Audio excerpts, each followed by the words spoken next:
ताज्या आणि सुपरफास्ट बातम्या पाहण्यासाठी स्वराज्य न्यूज मराठीला सबस्क्राईब करा आणि बेल बटन प्रेस करा. जाण्यासाठी आणि सोयीस्वार आहे त्याच्यासाठी मतदान जे आहे त्याची प्रक्रिया सुरू झालेली आहे.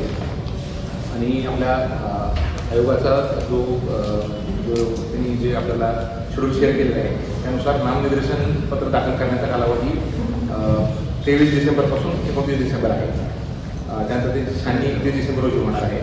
त्यानंतर पुढचा कार्यक्रम तिथे दिलेला आहे. त्यानंतर निवडणूक चिन्ह नेमून देण्याचा दिनांक 3 जानेवारी आहे आणि मतदानाचा तारीख आहे ती 15 जानेवारी 2026 आहे आणि मतमोजणी व निकाल जाहीर करण्याची तारीख 16 जानेवारी आहे. तर यानुसार तात्काळ 4 वाजल्यापासून आचारसंहितेचा इम्प्लिमेंटेशन सुरू झालेलं आहे. आता आमची जोडी आणि आमचे विभागीय अधिकारी त्यांची बैठक घेतली. जे असलेले जे वेगवेगळे फलक असतील बॅनर असतील ते तात्काळ काढण्याची सूचना दिलेली आहे. 24 तास आपल्याला रिपोर्ट द्यायला असतो त्यापूर्वी किमान 50-60% फलक काढले जावे आणि ते कव्हर केले जावे. जे वेगवेगळे जे उद्घाटनाचे फलक पूजनाचे फलक असतात.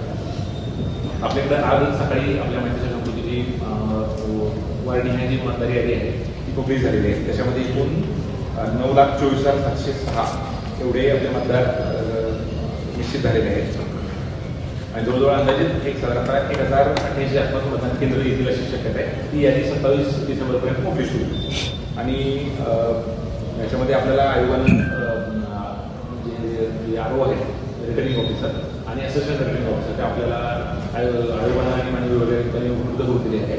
तर त्याबाबतचा एक्झॅक्टली तो जो आदेश आहे त्या प्रभागांना ते आरो दिलेले आहे सर्वांना पुढे दुपारपर्यंत निर्मित करू आणि तिथं कार्यालय सुद्धा त्याचा पत्ता आणि ॲड्रेस त्याची प्रेस नोट आणि आमच्या वेबसाईटवर पब्लिकेशन करू आणि आपल्या माध्यमातून आपल्या शहरातील नागरिकांना राजकीय पक्षांना सर्वांना आवाहन करण्यात येत आहे की आम्ही कुठेही आचारसंहिता भागात तक्रार असेल तर आम्ही त्याचा केंद्रीय आचारसंहिता कक्ष बनवलेला आहे.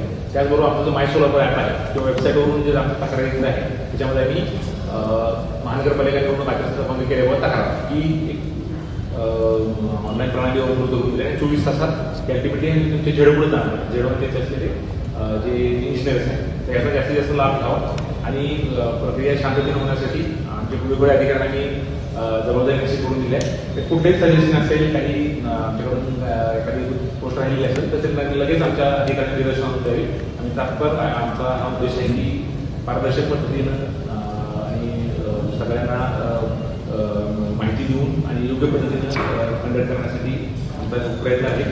आणि कुठलीही वेळोवेळी जी पत्रकार महोदयांना जी काही माहिती लागेल त्यासाठी सुद्धा ती माहिती लोकांवर कसे प्रसार करतील याची सुद्धा आम्ही काळजी घेतो. तुमची भूमिका सांगा.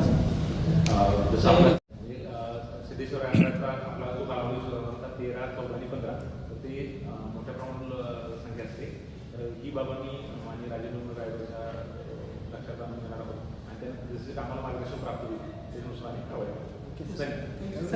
1 जुलै 2025 बरेचसा असं पण तुम्ही जसं म्हणलं जिथे प्राप्त झाले त्याच्या बरेचसे आम्हाला असं म्हणावं घेतला डबल आहे तिथं आयडीचे टेक्निकली डिलीट करायला पाहिजे परंतु आपल्याला ते डिलीट करण्याचा अधिकारच नाही आहे. त्यामुळे फक्त अर्धभूमी घ्यायचं आहे आणि जी आपल्या माध्यमातून त्या राजकीय पक्षांना सुद्धा विनंती राहील जिथे ज्यांचे नाव स्टार आहे तिथं जेव्हा तो मतदार येईल तो त्याच्यावर लक्ष ठेवावं. म्हणजे तो थोडंसं म्हणजे एक्स्ट्रा केअर एजंट असतात त्यांनी सुद्धा छान व्यवस्थित करावे. आपल्याला आम्ही ट्रेनिंग जेव्हा घेणार आहे तेव्हा सुद्धा सांगतो की त्यांचं नाव स्टार असेल तरी ॲडिशनल 1-2 ओळखपत्र तपासण्यात यावी कोणाचा आक्षेप आहे का ते विचारावं पुढे जाऊ. मतदानाची मर्यादा 8 लाख 9 लाख 9 लाख दरवेळेला सर मत परंतु म्हणून जातो आणि काही करत असतो तो अर्ज भरलेल्या तारखेपासून त्या दिवशी मेंटेन करणं आवश्यक असतं. नाही पोचत नाही वोटर स्लिप